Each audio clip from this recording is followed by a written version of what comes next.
Good evening again, friends.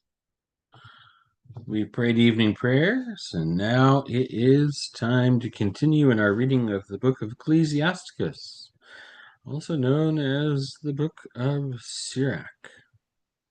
It's one of those apocryphal books that we read and place in between the First Covenant, the Old Testament, and the New Covenant, the New Testament. We are in chapter 12. We'll be resuming tonight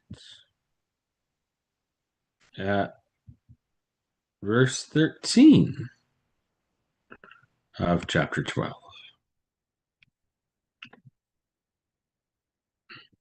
As you see there.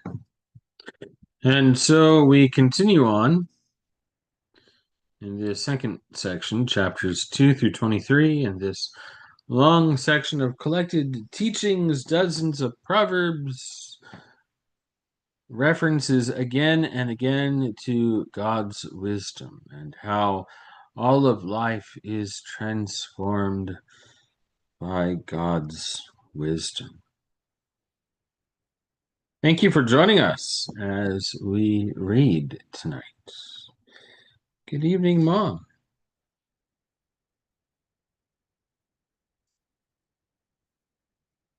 And so, friends, we read.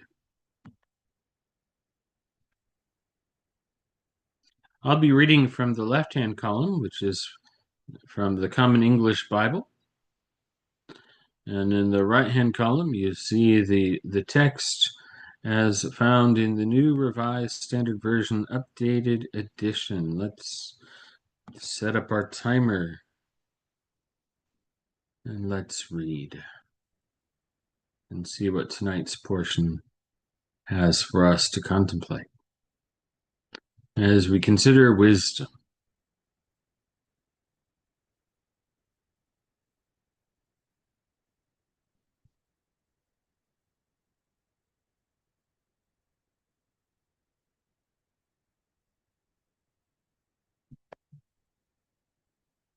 Who pities a snake charmer who gets bitten? Or anyone who goes near wild beasts? So it is with anyone who goes near sinful people and becomes involved in their sins.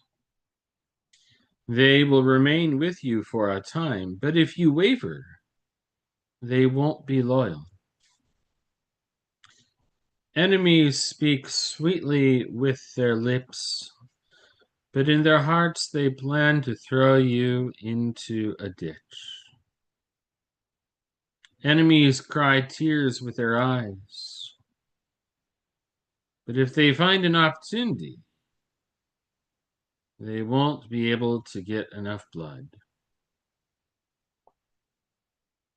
If you meet up with trouble, you will find them there ahead of you and appearing to help. They will trip you up and trip you. They will shake their heads and clap their hands. They will whisper many things and change their faces.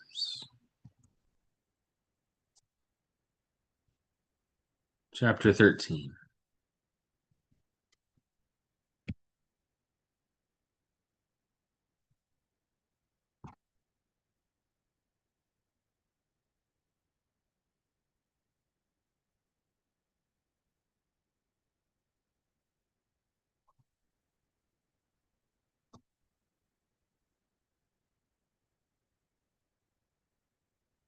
Whoever touches tar will get dirty, and those who associate with the arrogant will become like them. Don't lift something that's too heavy for you, and don't associate with people who are more powerful and rich than you are. What does a clay pot have in common with a metal cauldron? The one will knock against the other and be shattered. Rich people inflict injury, but then act as if they're the ones who have been wronged. The poor suffer injury, but they're the ones who must apologize. If you are useful to the rich, they will work with you, but if you are in need, they will abandon you. If you own anything, they will live with you. They will exhaust what you have, and they won't suffer.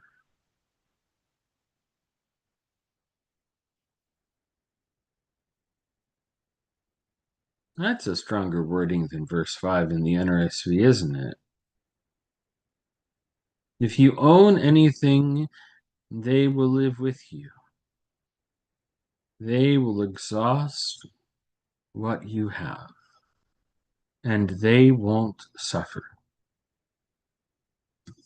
If they need you, they will deceive you and smile at you and give you hope.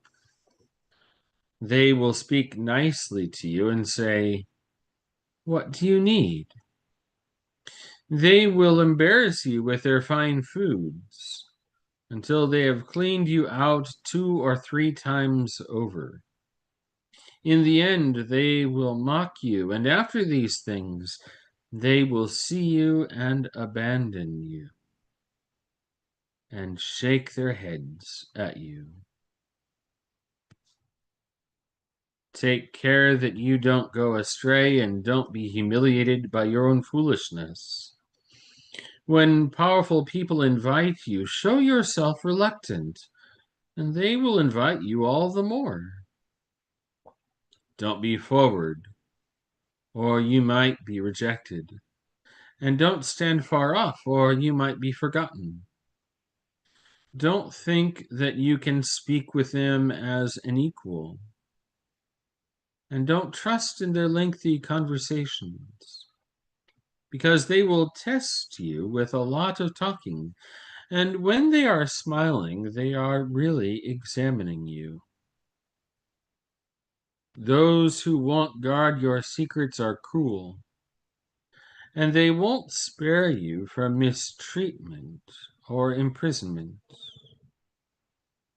Be on guard and pay attention, because you are tiptoeing around your own downfall. All living creatures love what is like them, and all people their neighbors. All beings gather together with their own kind, and people cling to those who are like them. What does a wolf have in common with a lamb? So sinners have nothing in common with the godly. What peace is there between a hyena and a dog? And what peace is there between the rich and the poor? Wild asses in the desert are prey for lions, so the poor are feeding grounds for the rich. The arrogant detest humility, so the rich detest the poor. It's interesting, isn't it, that verse 20 in the NRSV reverses the roles. So the focus in the Common English Bible is on the arrogant and the rich, and the focus of the New Revised Standard Version is on humility and the poor.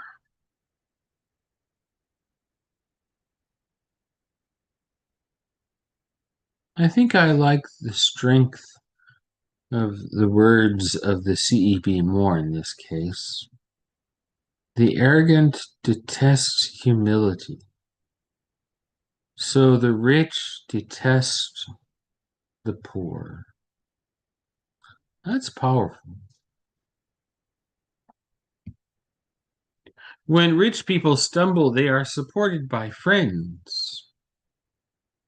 But when the humble fall, their own friends push them away. When the rich slip, their helpers are many. They speak things that shouldn't be spoken, and people justify them. The humble slip, and people criticize them as well. They utter something sensible, and no one pays attention. The rich speaks, and everyone is silent, and what they say is praise to the heavens. The poor speak, and they say, "Who is this?" And if the poor stumble, others push them down all the more. Wealth is good as long as it's free of sin. The ungodly speak of poverty as as an evil in and of itself. Are we this close to the end of the chapter? Yeah, we are. So let's finish off the chapter. A person's heart changes the disposition, whether for good or for ill. A cheerful face indicates a heart full of good. Coming up with proverbs requires conversation along with hard work. And that, friends, is where we'll pause. And next time that we pick up Sirach, Ecclesiasticus, we will start chapter 14.